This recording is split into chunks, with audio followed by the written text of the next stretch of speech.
नमस्कार। सबसे पहले बात वैक्सीनेशन महाअभियान पार्ट 2 की, जिसका आज है दूसरा दिन।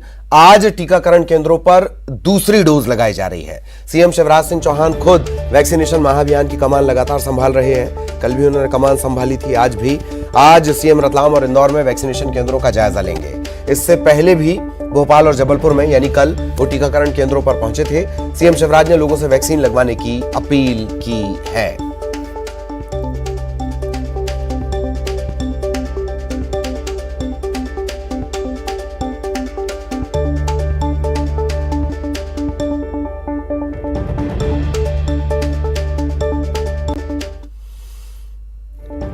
तो वैक्सीनेशन महाअभियान चल रहा है और अब तक के सभी रिकॉर्ड टूट गए हैं। वैक्सीनेशन महाअभियान के पहले दिन यानी 25 अगस्त को एक दिन में अब तक के सबसे ज्यादा वैक्सीन लगाने का रिकॉर्ड बना है। चिकित्सा शिक्षा मंत्री विश्वास सारंग ने न्यूज 18 से खास बातचीत में यह जानकारी दी।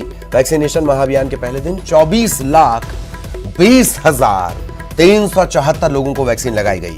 18,79,337 लोगों को पहली डोज, 5,40,987 लोगों को दूसरी डोज लगाई गई।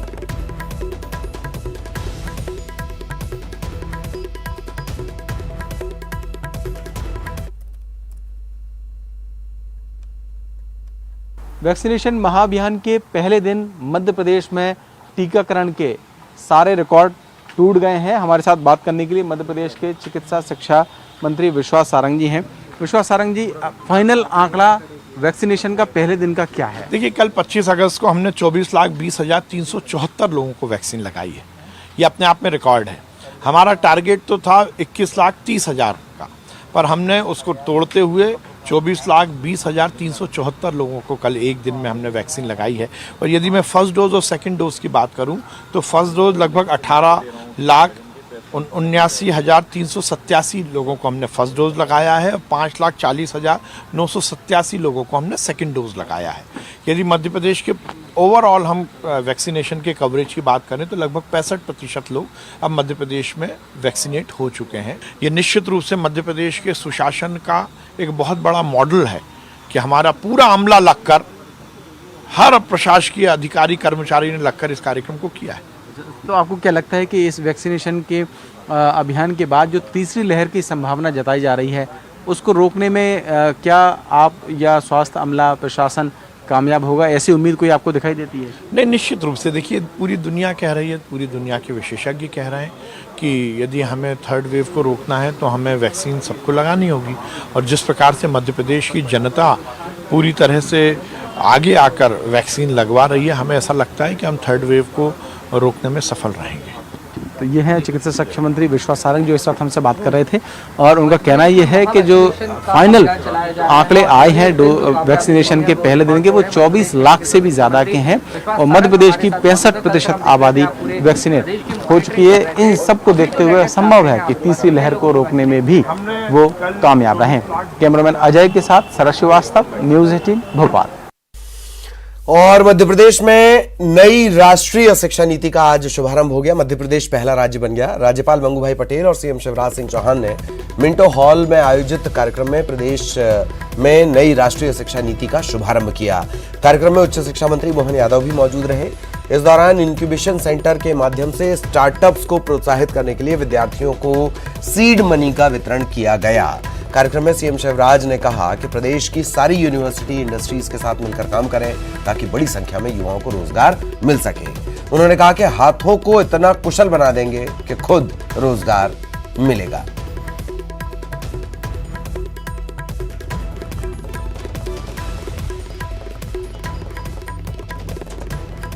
आजीविका प्रदान करने का सामर्थ्य ना दे सके, वो शिक्षा तो अधूरी है। और इसलिए हम कुंठाग्रस्त बच्चों को देखते हैं, सरकारी नौकरी, उसके लिए दौड़। मैं कई बार सोचता हूं कि 60,000 करोड़ रुपए हम तनख्वाह में बांटते हैं, आखिर कितनी नौकरी दे पाओगे? वो नहीं देंगे, ये मेरा कहना नहीं है। जरूर जरूरत है, देंगे ही,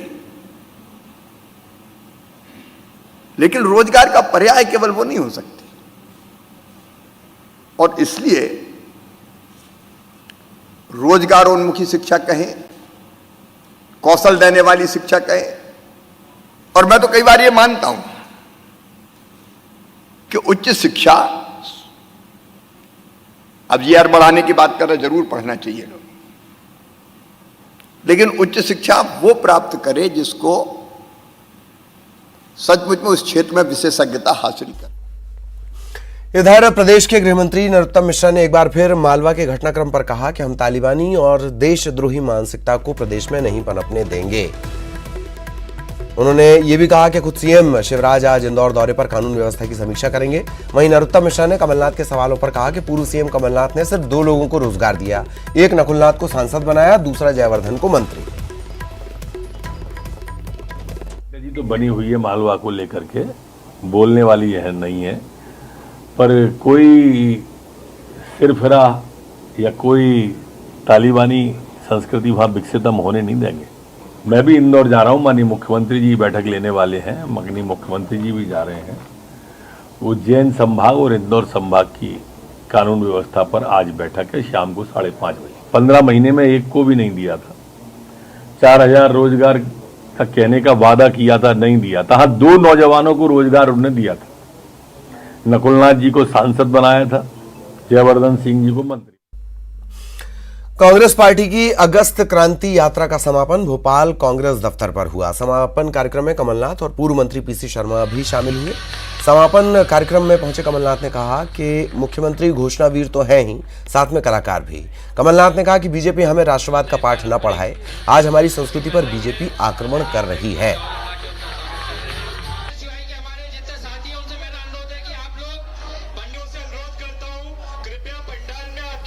तो आज समापन हुआ कांग्रेस की अगस्त क्रांति यात्रा का। भोपाल कांग्रेस दफ्तर पर यह समापन कार्यक्रम हुआ। इसमें कमलनाथ भी पहुंचे, पूर्व मंत्री पीसी शर्मा भी शामिल हुए। इधर इंदौर में कांग्रेस की मौन रैली पर हुए लाठीचार्ज को लेकर आज विरोध दर्ज करवाने के लिए कांग्रेस नेताओं का प्रतिनिधिमंडल इंदौर डीआईजी से मिला, ज्ञापन सौंपा। ज्ञापन में कांग्रेस ने पक्षपातपूर्ण कार्रवाई करने का आरोप पुलिस पर लगाया है और पक्षपातपूर्ण कार्रवाई करने वालों पर डीआईजी से कार्रवाई की मांग की गई है। कांग्रेस का यह कहना है कि कार्यकर्ताओं पर जो धाराएं लगाई गई हैं उन्हें वापस लिया जाए। हमारा एक ही निवेदन है, और ऐसा हर दल की हुई उसकी समीक्षा करके आप निष्पक्ष आपसे अपील करते हैं कि दूध का दूध पानी का पानी आप करें। पक्षपातपूर्ण कार्रवाई का आरोप लगाया गया है। ये भी कहा गया है कि जो धाराएं हैं, जिन धाराओं में मामले दर्ज किए गए हैं वो वापस लिए जाएं। अलग अलग धाराओं में कांग्रेस कार्यकर्ताओं पर मामले दर्ज किए गए हैं। सरकारी काम में बाधा डालने का मामला दर्ज किया गया है। इसके अलावा जो नियम थे, प्रोटोकॉल थे, उनको तोड़ने का आरोप भी कांग्रेसियों पर लगा है। और इसी के मद्देनजर डीआईजी से मुलाकात कर ये कहा गया है कि पक्षपातपूर्ण कार्रवाई की गई है। कांग्रेस ये कह रही है।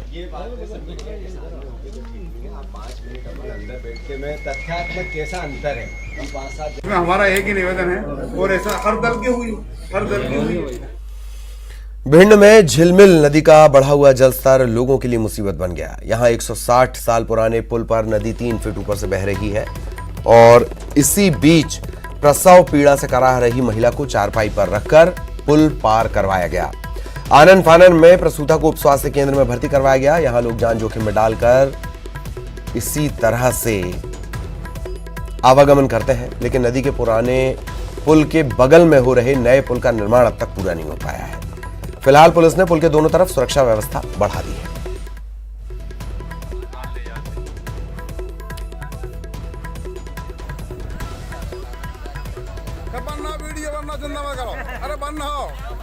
ये तस्वीरें आप देख रहे हैं और इस तरह की तस्वीरें लगातार मानसून की शुरुआत से ही निकलकर सामने आई हैं। छिंदवाड़ा से इस तरह की तस्वीरें सामने आई हैं, जहां एम्बुलेंस नहीं पहुंच पाती, वहां पे कैसे बीमार लोगों को सड़क तक लाया जाता है। यहाँ की समस्या ये कि बारिश के चलते स्थितियां ऐसी बन गई। पुल है नया पुल जो बन रहा है उसका निर्माण कार्य चल रहा है और अब जान जोखिम में डालकर इसी तरीके से जाया जाता है। पुल के ऊपर 3 फीट तक पानी बह रहा है, झिलमिल नदी है ये। एक प्रसूता को इस तरीके से चारपाई पर डालकर पार करवाया गया। आम लोग भी इसी तरीके से आवागमन कर रहे हैं। और आपने अक्सर चौक चौराहों पर शारीरिक रूप से दिव्यांग लोगों को भीख मांगते देखा होगा, लेकिन अगर आपको पता चले कि जिसे आपने पैसे दिए वो दिव्यांग नहीं है तो शायद आपके दिल पर ठेस लगे। उज्जैन से ऐसा ही मामला सामने आया। एक मासूम को दिव्यांग दिखाकर भीख मंगवाई जा रही थी। लोगों की भावनाओं से खिलवाड़ किया जा रहा था। मामला रामघाट इलाके का है। इसके बाद ये खुलासा हुआ कि ये जो बच्चा बैठा हुआ है दरअसल ये दिव्यांग है ही नहीं। इसने एक फर्जी नकली पट्टी लगा रखी थी अपने पैरों पर, प्लास्टर।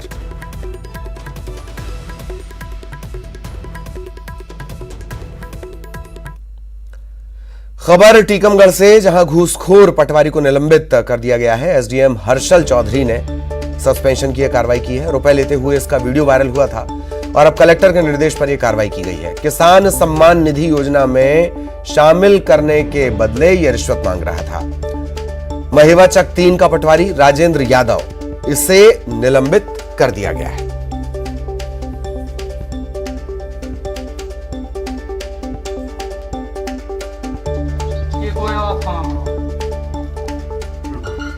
किसान से ये रिश्वत मांग रहा था।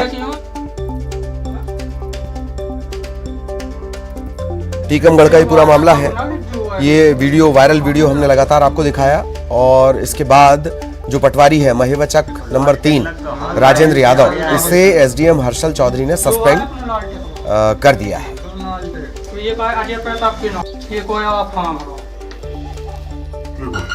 छोटे बच्चे सुबह लेके सुबह से पैसा ना दीजिए, बस पैसा ना दीजिए हम पैसा बांटेगा जी वो ना अब ना जो है उसे सो का हमने दे सो को होगा। देखो लाल टेक लग गया, हाल राइट पे आ गया है जो है अपना लाल टेक लग गया, लाल टेक। तो ये का अजय प्रताप के नाम है। अजय के बाद आपका स्वागत है। अफगानिस्तान से पवित्र गुरु ग्रंथ साहिब की प्रतियां और सिखों की सकुशल वापसी पर आज भोपाल के 10 नंबर गुरुद्वारे में सिख समाज के लोगों ने विशेष प्रार्थना सभा का आयोजन किया। प्रार्थना सभा के बाद सिख समुदाय ने केंद्र सरकार और पीएम मोदी को पवित्र गुरु ग्रंथ साहिब की प्रतियां और सिखों की सकुशल वापसी पर धन्यवाद दिया।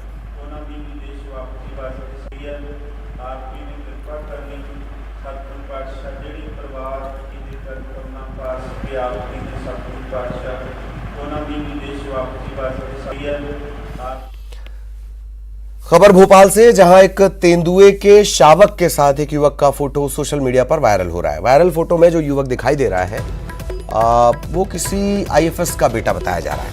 वहीं वन विहार प्रबंधन ने फोटो को लेकर ये साफ किया है कि ये फोटो वन विहार भोपाल के भीतर का नहीं है। इधर आरटीआई एक्टिविस्ट ने तेंदुए के साथ युवक के फोटो सामने आने के बाद शिकायत दर्ज करवाई है और कहा है कि ये अपराध की श्रेणी में आता है। तेंदुए में संक्रमण भी फैल सकता है।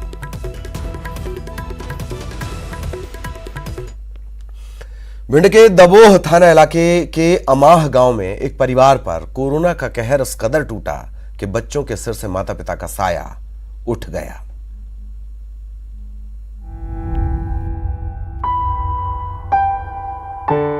अमाह गांव में बिन माता पिता के रह रहे ये बच्चे उन हालात से गुजर रहे हैं जिन्हें शायद सोचना भी औरों के लिए सामान्य न होगा।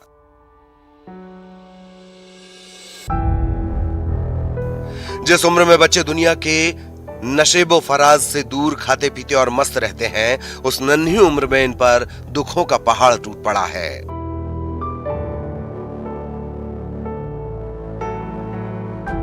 खेलने कूदने की उम्र में इनके कंधे पर जिम्मेदारी का बोझ आ पड़ा है। हद तो यह है कि इनकी देखभाल करने वाला कोई नाते रिश्तेदार भी नहीं। अकेली ही ये जीवन के संघर्ष की लड़ाई लड़ रहे हैं। ये टूटी झोपड़ी, कच्ची दीवारें, न पानी न खाना और दरवाजे पर बैठा सन्नाटा चिंतित कर रहा है कि इनका भविष्य क्या होगा। बचपन तो दूर, कैसे कटेगा एक एक दिन। बच्चे खाने के लिए दूसरों के दरवाजे भटकते हैं, जिसके दिल में रहम आ जाता है, 2 रोटी थमा देता है। गांव वाले ही फिलहाल इन मासूमों का सहारा हैं। त्योहार के दिन खीर पूरी सब्जी सब कुछ दी। जब से इनके माँ बाप खत्म हुए, जब से रोज आते हैं प्रतिदिन। कितने बच्चे हैं? कितनी 5 बच्चे हैं। कितनी उम्र के बच्चे हैं? एक 7 साल की है, एक 5.5 साल का है, एक 2 साल की है शायद, एक 3.5 साल की है, एक 7 महीने का है। तो कैसा लगता है आपको, या जैसा कि आप उनको खाने पीने की चीजें अच्छा लगता है, बिन माँ बाप के हैं। तो पूरे गांव में जाके हाँ, सब जगह जाते भी, पहले तो हमारे यहाँ से वहाँ तक लेते, फिर एक टाइम उधर से लेते, तो सब जिसके द्वारे पहुंच जाए वो सब देते हैं। बच्चों की स्थिति देखकर बेशक कोई भी चिंतित हो जाएगा और आप भी एक बार सोचने पर मजबूर हो जाएंगे कि ऐसा किसी के साथ ना हो। लेकिन नियति को भला कौन बदल सकता है? माता पिता की कोरोना से मौत हो गई तो रिश्तेदारों ने अंतिम संस्कार के साथ ही रिश्तों को भी मुक्ति दे दी और पीछे छूट गए 5 मासूम बच्चे। इनमें 3 बच्चियां और 2 लड़के हैं। सबसे छोटा बच्चा 7 से 8 महीने का है। बारिश होती है तो शमशान घाट पर टीन के नीचे रहते हैं। इन्हें भी नहीं पता कि किस गुनाह की बेख्ता सजा के हिस्सेदार हैं ये। इलाके के लोगों ने मदद की है, लेकिन स्थानीय प्रशासन की ओर से कोई सहायता नहीं मिली। हालांकि आश्वासन दिए जा रहे हैं। देखिए इस पर शासकीय स्कूल के हेडमास्टर राज नारायण दोहरे और कलेक्टर सतीश कुमार ने क्या कहा। एक 7 साल की बड़ी बच्ची है और 6-7 महीने का छोटा बच्चा है। कोई 3 साल की है, कोई 2 साल की है। गाँव में किस तरह जाते हैं और किस तरह लोग मदद करते हैं? वो जाते हैं, मांगते हैं खाना वाना, लोग आके देते हैं, कपड़ा वपड़ा दे देते हैं। हाँ। छोटे बच्चे के लिए दूध की व्यवस्था? दूध की व्यवस्था यहाँ हमारे विधायक जी आए थे तो वो डेयरी से वहाँ फिक्स कर गए हैं। इनको डेली सुबह शाम दूध मिलता है, जो अत्यंत आवश्यक दस्तावेज है जिससे हम बच्चे को ऑनलाइन कर सकते हैं। तो इससे किन की मदद हो सकती है पढ़ाई लिखाई? जी, हमारा पूरा प्रयास है और बच्चों को जिस तरीके से हमारे व्यक्तिगत भी हम लोग उनको समय देंगे और जो विभाग के अनुसार जो गतिविधि हैं, जो शिक्षा अधिकार अधिनियम 2000 तहत के अंदर बच्चों को अपन प्रवेश दिलाएंगे। बहरहाल अब जरूरत है इन बच्चों की शिक्षा, रहन सहन और मौलिक अधिकारों को सुरक्षित करने की, ताकि मुसीबतों के दलदल में फंसे इन बच्चों के भविष्य को अंधकार जकड़ न ले।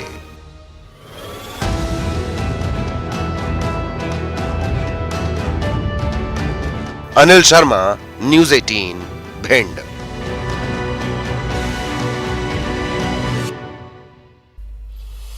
और उस वक्त मिल रही है दिल्ली से बड़ी खबर। जीपी सिंह को बड़ी राहत मिली है। सुप्रीम कोर्ट ने गिरफ्तारी पर रोक लगा दी है। जीपी सिंह पर राजद्रोह का मामला है, आय से अधिक संपत्ति का मामला है। पुलिस के नोटिस के बाद पेश नहीं हो रहे थे और राज्य सरकार को अब इस मामले में नोटिस जारी किया गया है। राज्य सरकार से पूछा गया कार्रवाई को लेकर।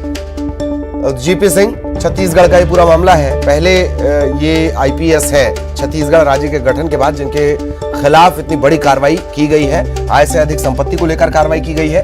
इन पर राजद्रोह का केस भी दर्ज किया गया है। अब सुप्रीम कोर्ट से बड़ी राहत, गिरफ्तारी पर रोक लगा दी गई है। जीपी सिंह की गिरफ्तारी पर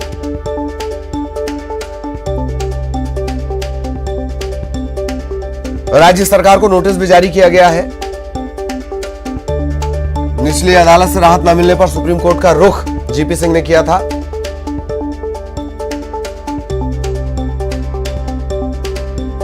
किसी दौर में जिस एसीबी के हेड रहे जीपी सिंह, उसी एसीबी ने पूरी कार्रवाई की।